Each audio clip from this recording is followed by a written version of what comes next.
तर नमस्कार मित्रांनो, मी ऋतिक परत एकदा स्वागत करतो तुमचा आपल्या 4 इंडियन प्रोडक्शन या युट्यूब चॅनलवर। तर आजचे आपले गेस्ट आहेत कोमल चव्हाण। नमस्कार, मी कोमल चव्हाण आणि मला आज इथे बोलवल्याबद्दल खरंच थँक्यू सो मच। तर कोमल, आम्हाला सांग का तुझी या इंडस्ट्रीमध्ये सुरुवात कुठून आणि कशी झाली? सुरुवात स्कूल टाइम्स पासून, कारण की मी डान्स क्लास वगैरे जायचे आणि माझे जे गुरु होते डान्सचे ते मराठी इंडस्ट्रीमध्ये होते, कोरिओग्राफर म्हणून। सेट्स आणि इव्हेंट्स, शोज हे सतत चालू असायचे आणि मी बघायचे, त्याच्यामुळे ती आवड माझ्यात होतीच ऍक्टिंग आणि डान्सिंगची। त्याचसोबत माझा जो फर्स्ट ब्रेक होता तो होता अल्बम सॉन्गचा, मी झालो दिवाना इन 2018, जेव्हा मी कॉलेजमध्ये होते, TY ला होते लास्ट इयरला, आणि तो माझा फर्स्ट ब्रेक होता सॉन्गचा। तर TY ला असून तू फर्स्ट सॉन्ग केला, मग त्या सॉन्ग नंतर क्लासमेट्सचा किंवा कॉलेज फ्रेंड्सचा काय रिएक्शन होता? खरंच खूप खूप खुश होते फ्रेंड्सला, म्हणजे ते एक असतं ना, कॉलेजमध्ये एंट्री केली मग सगळे सॉन्ग प्ले करणार, आणि त्यावेळेस खरंच खूप ते हिट होतं सॉन्ग, अजूनही ते हिट आहे, सगळ्यांना आवडतं, ती वेगळीच वाईब होती त्या सॉन्गची। आणि पॅरेंट्स वगैरे पण सगळे खुश होते, घरी पण सगळ्यांना आवडलं काम। माझं काहीतरी फर्स्ट होता सॉन्ग, पण त्यात सुद्धा माझा एक साधी भोळी मुलगी आणि त्याचसोबत एक मर्डरर असा रोल होता, सो त्याच्यामुळे एव्हरीवन वॉज हॅपी की म्हणजे माझे ऍक्टिंग स्किल्स फर्स्ट सॉन्ग मधूनच सगळ्यांना दिसले। तर हा सॉन्ग जेव्हा तू केला, मग तुला नर्वसनेस किंवा अशी फिलिंग काय होती का मी आता युट्यूबवर किंवा स्क्रीनवर? हा, फर्स्ट सॉन्ग होता आणि माझे पप्पा मला शूटला घेऊन आलेले, सोबत माझे होते, आणि तेव्हा ती म्हणजे होती नर्वसनेस की म्हणजे फर्स्ट टाइम मी शूट करणार आहे। बट माझे जे कोस्टार्स होते म्हणजे रजनीश, ध्रुवन, सनी खूप छान होते, खूप कम्फर्टेबल फील करवलं, आणि असं वाटलंच नाही मला की मी फर्स्ट टाइम कोणासोबत। आणि माझं नेचरच असं आहे फ्रेंडली की मी सगळ्यांशी लाईक फर्स्ट भेटीतच नॉर्मल होऊन जाते, मला असं नसतं की मी आता कसं मी अनकम्फर्टेबल फील करते, असं मला कधीच नाही वाटत, मी एकदम फ्रेंडली होऊन जाते। त्यामुळे माझ्या कामात ते खूप मला उपयोगी पडतं, मी लगेच मग मला जे दिलेलं असतं स्क्रिप्ट ते मी पुन्हा लगेच क्लिअर करून टाकते। तर आतापर्यंत तू रफली किती सॉंग्स केले असतील?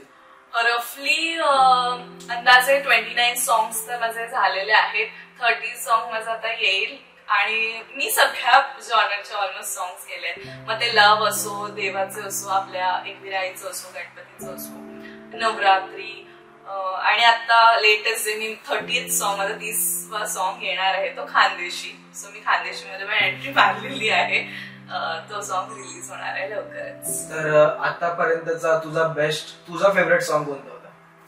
फेवरेट कलाकारासाठी आपलं काम सगळंच फेवरेट असतं, म्हणजे जे आपण काम करतो ते सगळंच आपल्याला आवडीचं असतं म्हणून आपण ते काम करतो, सो असं फेवरेट असं चूज नाही बोलू शकत। बट फर्स्ट डेब्यू जो म्हटलं मी झालो दिवाना, तो फॉर एव्हर फेवरेट राहील, कारण की त्याच्यामुळेच माझी सुरुवात झाली। त्यानंतर असे बरेच नको साडीवर फिरत जाऊ असो, किंवा लेटेस्ट माझी एकविरा, असे खूप सुंदर छान छान सॉंग्स केलेत आणि सगळे आवडतात मला। तर कोमल, तुझे एवढे फॅन्स आहेत, एवढे फॉलोअर्स आहेत, तर तू पॉझिटिव्ह आणि नेगेटिव्ह साईड दोघं कसं हँडल करते?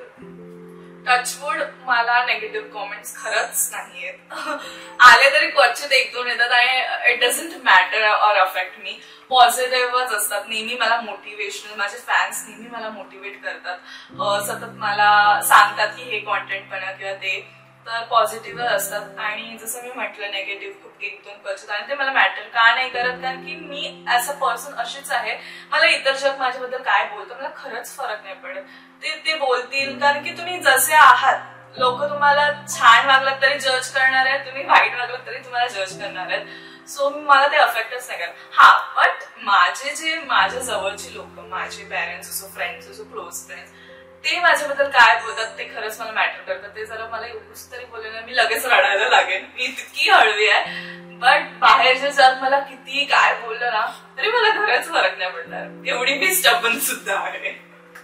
तर कोमल, मी बघतो का तू आता ब्लॉग्स वगैरे टाकते युट्यूबला, तर चव्हाण सिस्टर्स हे खूप आता ट्रेंड मध्ये आहे, तर सिस्टरचा सपोर्ट तुला कसा आहे? कोमल ही सोनल शिवाय काहीच नाहीये, टू बी व्हेरी फ्रँक, जसं सोनल तसं सपोर्ट आहे तसं मम्मी पप्पा तर आहेतच, पण सोनलचा खूप आहे. माझे जे काही रील्स व्हिडिओज असतात ते सगळं सोनल शूट करते, इव्हन एडिटिंग सुद्धा सोनल शूट करते. तर खरंच तिचा खूप मोठा वाटा आहे माझ्या सक्सेसमध्ये. त्याचसोबत मी तिला सपोर्ट केलाय. आता सोनल चव्हाण मेकओव्हर सुद्धा आहे, आमची स्वतःची मेकओव्हर अकॅडमी आहे. तर ती पण खूप इंडिपेंडेंट स्ट्रॉंग मुलगी आहे. कॉलेज करून ती या गोष्टी मॅनेज करते. सो खरंच हॅट्स ऑफ आहे तिला सुद्धा. तर कोमल, सोनलचा सपोर्ट तर तुला एकदम बेस्ट आहे, पण मम्मी पप्पांचा सपोर्ट कसा आहे तुला? खूप मी स्वतःला ब्लेस्ड फील करते. मला असे मम्मी पप्पा मिळाले जे हर एक गोष्टीत सपोर्ट करतात. त्यांनी मम्मी पप्पांनी आम्हाला नेहमी हेच समजवलंय की स्वतःच्या पायावर उभे राहा, नेहमी सेल्फ इंडिपेंडेंट राहा, फायनान्शियली असो इमोशनली असो, जे काही आहे तुम्ही स्वतःच्या पायावर उभे राहा. तेच मला शिकवण आहे, तेच माझ्या बहिणीला शिकवण आहे. तर ते नेहमी मोटिवेट आणि सपोर्ट करतात. माझी अशी इच्छा आहे की म्हणजे सगळ्यांचे पॅरेंट्स असेच व्हावे, खास करून मुलींसाठी, की सपोर्ट करायला हवा नेहमी, म्हणजे जे काही योग्य असेल. आणि असं नाहीये मम्मी पप्पांनी इतकी फ्रीडम दिली तर म्हणजे काहीही करू शकतो. आपल्याला सुद्धा आपली लिमिट समजायला हवी की आपल्या मॉम डॅडने किती आपल्यावर विश्वास ठेवला आणि आपण कितपत त्याच्यावर खरे उतरलं पाहिजे. सो ते मी डोक्यात ठेवूनच चालते की नाही, माझे मॉम डॅड नेहमी खंबीरपणे उभे आहेत माझ्या मागे. मला तसंच काम माझं एकदम प्रामाणिक करायचंय मला. तर असा एक प्राऊड मुवमेंट मम्मी पप्पांसाठी का त्यांनी येऊन तुला सांगितलं का हा we are very proud of you Komal, असं कसं काय? प्राऊड ते माझ्या स्कूल टाइम्स पासूनच होते, कारण की अभ्यासात पण मी हुशार होते. सो तेव्हा सुद्धा त्यांना आवडायचं. त्याच्यानंतर मग मी जसं जर्नलिझम केलं, मी अभ्यासात हुशार होते तर मी प्रोफेशन मध्ये जर्नलिझम मध्ये घेतलं. मग मी लोकमत मध्ये जॉईन झाले. सो त्यावेळी पण एक प्राऊड मुवमेंट होता की जस्ट मी एक जर्नलिझम बीएमएम केलं आणि त्याच वेळी मी लोकमत सारख्या मीडियामध्ये काम करायला लागले. सो तो पण एक प्राऊड मुवमेंट होता. नंतर या इंडस्ट्रीतला प्राऊड मुवमेंट माझं फर्स्ट सॉन्ग जे, आणि त्याच्यानंतर ब्रँड शूट्स, ऍड शूट्स माझे जे चालू झाले. Biggest proud movement was like माझे ज्वेलरी शूट, आपले नॉर्मल फोटोशूट्स वगैरे मॉडेल शूट्स होतात, ते एक पर्टिक्युलर एरिया झोन मध्ये आपले बॅनर्स होर्डिंग्स लागतात, तर तसे माझे लागायचे.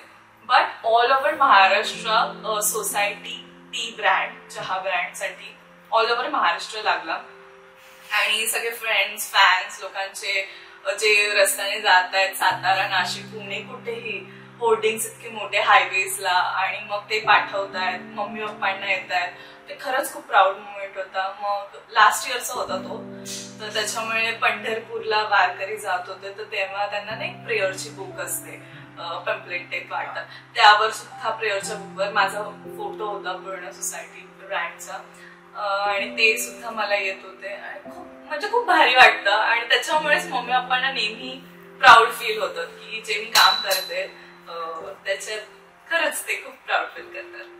तर कोमल, जर्नलिझम बद्दल आम्हाला सांग. Journalism to be very honest, म्हणजे मला लहानपणापासून असं टीव्हीवर दिसायचं होतं. ते असं ना क्रेज लहान मुलांचं की नाही मला टीव्हीवर दिसायचंय. सो आधी फॅमिली बॅकग्राऊंड कोणी नाहीये इंडस्ट्री मधलं, तर आपल्याला ऍक्टिंग मधून कसं कोण पुढे नेणार असं तो एक विचार असतो. म्हणून म्हटलं मी अभ्यासात हुशार आहे, so let's go and to journalism. PMM घेतलं, ते स्टडी कम्प्लीट केलं पूर्ण माझे बॅचलर्स इन मास मीडिया. त्यानंतर लगेच मी लोकमतला जॉईन झाले. मग ते एक होतं माझं ठरलेलं की 9 to 5 जॉब तर नाही करायचंय, आणि त्याच्यामुळे मग मी इंडस्ट्रीमध्ये वळले. मग माझं होतं की नाही, जर्नलिझम इज लाईक प्रोफेशन, ठीक आहे, बट माझं पॅशन माझी इंडस्ट्री, मला जे काम ऍक्टिंग आवडतं, मी यातच आहे, यासाठी बनलेली आहे. सो मी आता तर ऍज अ जर्नलिस्ट तू किती महिन्यांपर्यंत किंवा किती टाइम पिरियड पर्यंत कंटिन्यू केलं? मोस्टली 1.5 year तर मी लोकमतमध्ये होते. स्क्रिप्टिंग मी लिहायचे, मी बिझनेस डिपार्टमेंटला होते, तर माझे स्क्रिप्ट सुद्धा छापले गेलेले आहेत लोकमत न्यूजपेपरला.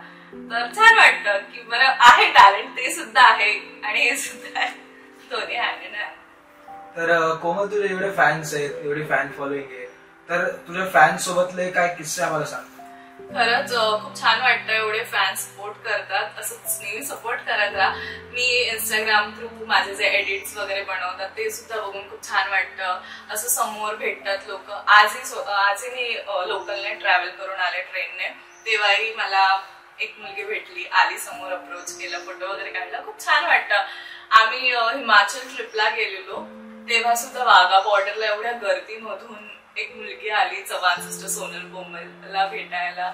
तर असे खूप आहेत किस्से. बट एक किस्सा सांगेन की जेव्हा मी एक कॉलेज, लाला कॉलेजला मी ऍज अ जज म्हणून गेलेले इव्हेंटला, आणि मी ट्रॅव्हल करून, जसं म्हटलं मी ट्रेननेच ट्रॅव्हल करते मोस्टली, सो मी ट्रेनने येत होते आणि ती कर्जत फास्ट ट्रेन होती आणि समोरच्या कंपार्टमेंटमध्ये लेडीज कोचमध्ये मुलगी होती. तिने मला बघितलं आणि मी पण पाहिलं की बरं बघते माझ्याकडे. आणि आपल्याला एक असतं की आता आपण असं नाही बोलू शकत की माझ्याकडे का बघते, कारण की ऑब्व्हियसली आम्हाला व्हिडिओज थ्रू बघतात, ओळखतात लोक.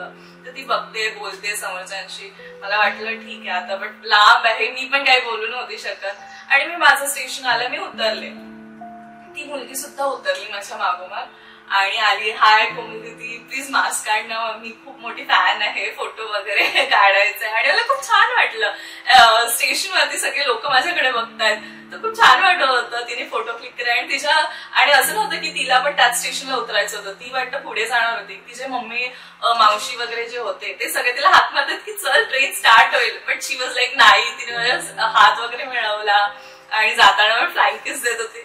तर खूप क्यूट आणि असं छान वाटतं की इतकं प्रेम करतात लोक मला, माझ्या कामाला. तर असंच प्रेम करत राहा. तर फॅन्सचा हा सर्वात इम्पॉर्टंट क्वेश्चन आहे का कोमल सिंगल आहे का कमिटेड आहे?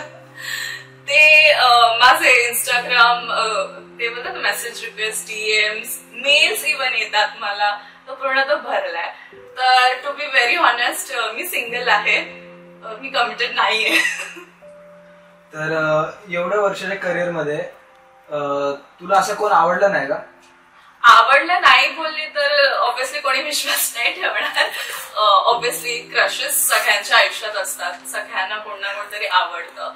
बट जे मॅच लेवल ती होत नाहीये, फक्त टॉकिंग स्टेज पर्यंतच येतं, त्याच्या पुढे काही जात नाहीये. सो या, दॅट्स द रिझन मी. तर तुझी अशी काय अपेक्षा आहेत का तुझ्या फ्युचर हजबंड मध्ये किंवा लाईफ पार्टनर मध्ये तुला या क्वालिटीज पाहिजेत असं काय? लाईफ पार्टनर मध्ये ऑब्व्हियसली जसं मी म्हटलं, मी आणि माझी बहीणच आहे, आम्हाला भाऊ नाहीये. आणि त्याच्यामुळे माझं असं म्हणणं आहे की माझा जो लाईफ पार्टनर असेल त्याने माझ्या आई वडिलांना पण बघितलं पाहिजे, माझ्या मॉम डॅडला पण बघितलं पाहिजे. जी रिस्पेक्ट आणि मी प्रेम त्याच्या मम्मी पप्पांना करणार आहे, तसंच त्याने सुद्धा माझ्या मम्मी पप्पांना केलं पाहिजे. कारण की त्याने असं जावं म्हणून नाही, तर एक मुलगा म्हणून राहिला पाहिजे माझ्या मम्मी पप्पांसोबत. At the same time loyalty is like on high point. Trust आणि रिस्पेक्ट खूप इम्पॉर्टंट आहे. त्याने माझ्या कामाचं रिस्पेक्ट केलं पाहिजे. He should be proud. जे मी काम करते त्याला अभिमान वाटला पाहिजे सगळ्यांना सांगताना, नाही शी इज माय लाईफ पार्टनर, आणि तो हॅपी असला पाहिजे. जी मी लॉयल्टी त्याला देणार आहे, रिस्पेक्ट देणार आहे, तेच मी इन रिटर्न डिझर्व करते असं मला वाटतं. सो मला त्या क्वालिटीजचाच हजबंड हवाय, बाकी जास्त काही नाही. पैसे तर दोघं मिळून कमवू, पैशांचा काही इश्यू नाहीये. Just it's like respect, loyalty, understanding partner हवाय, कॅरिंग हवाय, बस. बाकी मुलींच्या काहीच अपेक्षा नसतात यार, टू बी व्हेरी ऑनेस्ट. आम्हाला काही नाही, आम्हाला एक गुलाबाचं फुल दिलं, एक 10 रुपयाचं चॉकलेट दिलं, त्यात पण आम्ही खुश होतो. आम्हाला त्या गिफ्टची काहीच मतलब नाहीये. आम्हाला असं आहे की ही should B one woman man. म्हणजे मी तर मी, माझ्याशिवाय इतर मुलींकडे नको प्लीज. तर आतापर्यंत तू खूप छान ऍक्टर सोबत काम केलेलं आहे. तुला असं कोण आहे का ड्रीम ऍक्टर किंवा एक ड्रीम लीड का मला याच्यासोबत काम करायचंय असं काय? असं काय नाही. मी जसं माझ्याकडे येतात म्हणजे ऑपॉर्च्युनिटीज, जे सॉंग साठी सांगतात की मी वेब सिरीज वगैरे शॉर्ट फिल्म्स पण केले, विनायक माळी सोबत पण काम केलंय. सो असे बरेचसे सिरीज सोबत काम केले जे ऍक्टर्स असतात, मी रेडी असते. मी जसं म्हटलं, मी खूप फ्रेंडली, कम्फर्टेबल आहे. समोरचा जरी माणूस कम्फर्टेबल नसेल ना तरी मी त्याला कम्फर्टेबल फील करून देते, अशी वेळ आहे. सो माझं असं काय नाही. आणि ड्रीम बोलला तर ऑब्व्हियसली मला बॉलिवूड ऍक्टर सलमान खान सोबत आवडेल. आमिर खान सरांसोबत मी काम केलंय. सो लेट्स सी, कधी मिळाला चान्स सलमान खान सोबत.